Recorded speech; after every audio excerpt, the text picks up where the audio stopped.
Assalamualaikum warahmatullahi wabarakatuh, teman-teman semuanya. Jumpa lagi dengan saya, Ahmad Rifai Rifan.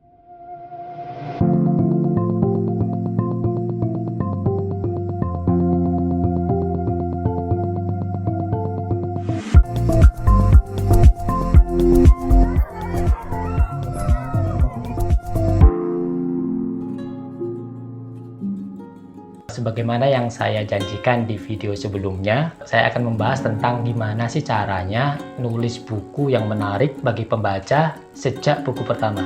Jadi, gimana caranya agar buku kita, meskipun kita baru mulai menulis, tetapi sudah diminati oleh pembaca-pembaca kita.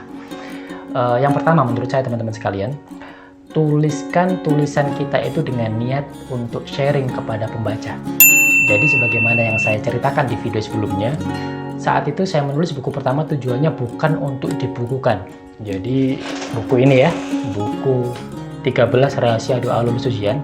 Ini awalnya atau target utamanya adalah untuk saya sharingkan di blog pribadi yang tentu saja tujuannya bukan untuk mencari pemasukan finansial. Tujuannya tentu saja untuk sharing, untuk berbagi, yang meskipun saat itu yang baca mungkin beberapa, tetapi saya pengen banget men-sharingkan tentang apa sih yang selama ini saya lakukan sebelum ujian-ujian di sekolah, ujian di kampus itu saya lakukan. Jadi niat utamanya saat itu memang untuk sharing, untuk berbagi pengalaman saja. Maka mudah-mudahan dengan niat sharing tersebut, niat berbagi pengalaman kepada pembaca, kita lebih ikhlas dalam menulis, kita lebih leluasa, lebih tanpa beban lah. Itu yang pertama, niatkan untuk sharing kepada pembaca-pembaca kita. Ketika kita niat untuk sharing, biasanya lebih nyampe ke pembacanya itu lebih mudah, lebih masuk ke dalam hati para pembaca. Itu yang pertama. Kemudian yang kedua adalah yang kita tulis adalah sesuatu yang sudah kita kuasai, yang sudah kita lakukan, yang sudah kita alami.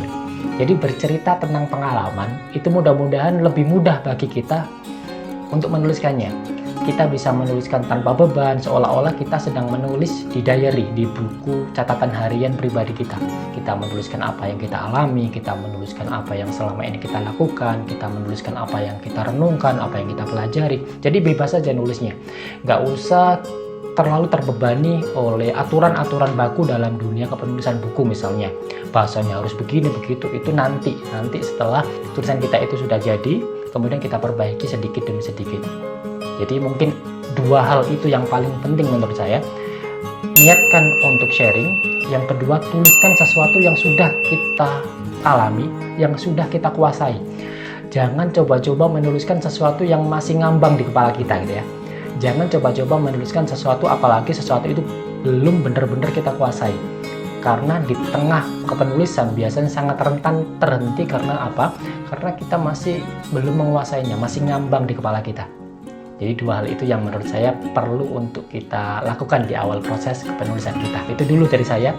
Masih banyak cara-cara berikutnya atau trik-trik berikutnya yang insya Allah akan saya bahas di video-video yang akan datang. Kali ini itu dulu teman-teman sekalian. Sampai jumpa lagi. Assalamualaikum warahmatullahi wabarakatuh.